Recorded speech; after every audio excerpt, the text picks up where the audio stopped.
मेरे समान प्रिय, चलिए फटाफट 5 मिनट्स में आप लोग का स्वागत है। और बड़ा अच्छा टॉपिक है, इस टॉपिक को एक बार देख लीजिए। अक्सर इस तरह के क्वेश्चन में लोग फंसते भी हैं, खासकर महावीर और गौतम बुद्ध के ऑटोबायोग्राफी के बारे में। ऑटोबायोग्राफी इन द सेंस कि हम लोग किसी भी कार्य के लिए देखते हैं अपना पर्सनल बायोडाटा देते हैं। तो बायोडाटा में सबसे पहले 2 पेज का अब आ रहा है। एक तो आपका पर्सनल इंफॉर्मेशन हो गया और आपका जो एक्सपीरियंस है वो चीज। बस इतना ही समझ लो कि गौतम बुद्ध में उनका पर्सनल एक इंफॉर्मेशन एक पेज में देख लेते हैं और दूसरा पेज में उनका एक्सपीरियंस देख लेते हैं, तो काम खत्म हो जाएगा। जरा सा ध्यान देना है। सबसे पहले टॉपिक है हम लोग का कौन सा? गौतम बुद्ध। गौतम बुद्ध के बारे में बौद्ध धर्म तो आप समझ ही रहे होंगे। पहला टॉपिक है तथागत शाक्य मुनि, इनका नाम है।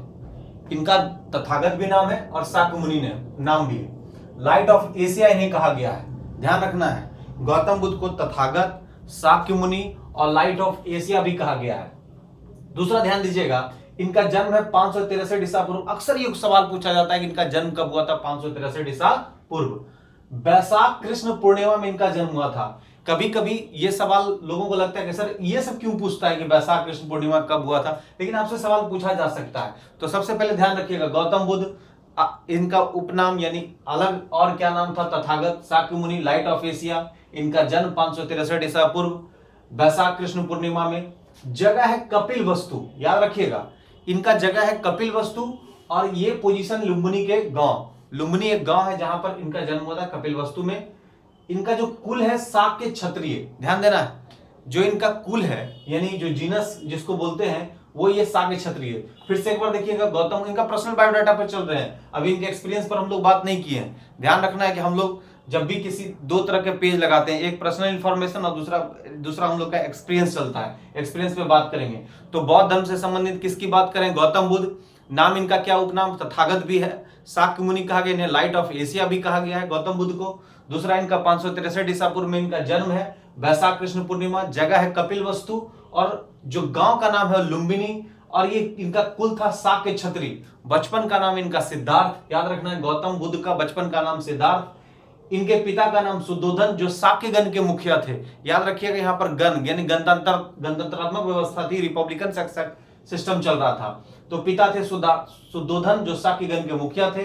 माता महामाया, जो कोलीय वंशीय थी। अक्सर ये क्वेश्चन पूछा जाता है कि जो महामाया थी वो किस वंश की थी? वो कोलीय वंशीय थी। पालन पोषण किया महाप्रजापति गौतमी ने, जो इनकी मौसी भी थी। पालन पोषण करता महाप्रजापति गौतमी, और महाप्रजापति गौतमी के बारे में बात भी करेंगे। ये बौद्ध धर्म में जाने वाली पहली महिला भी बनी थी। पत्नी यशोधरा, शाक्य कुल की, यह भी काफी इंपॉर्टेंट है। और अन्य नाम यशोधरा का कभी कभी पूछा जाता है, जैसे बिंबा, गोपा, भदक्षणा, ये सभी इनकी पत्नी का ही नाम है, यशोधरा का।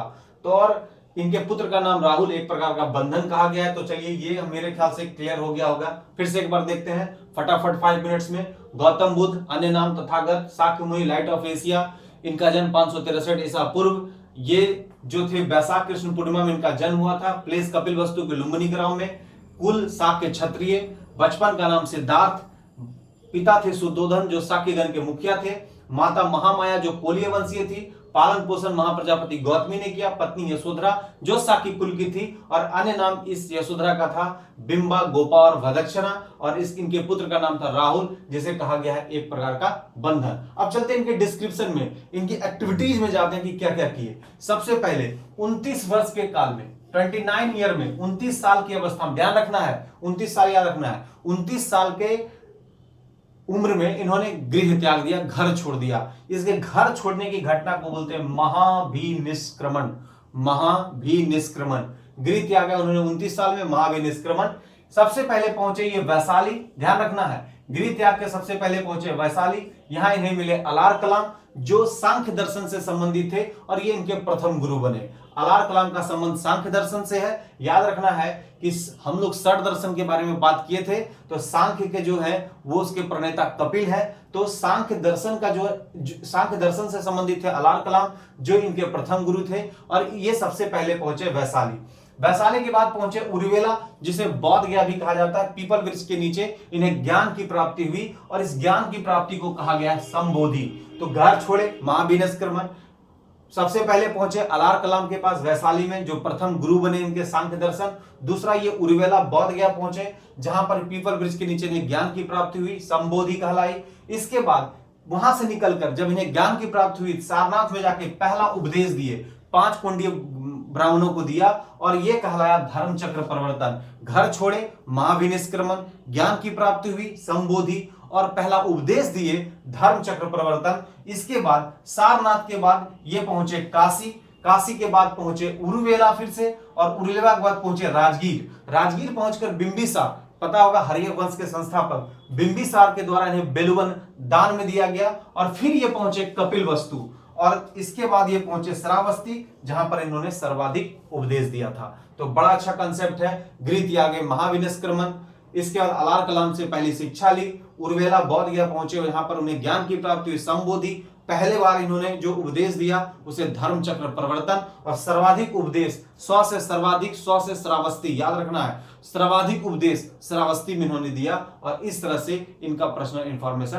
कंप्लीट होता है। एक क्लास और होगा जो इनका पूरा डेटा ही आ जाएगा। जय हिंद, जय भारत।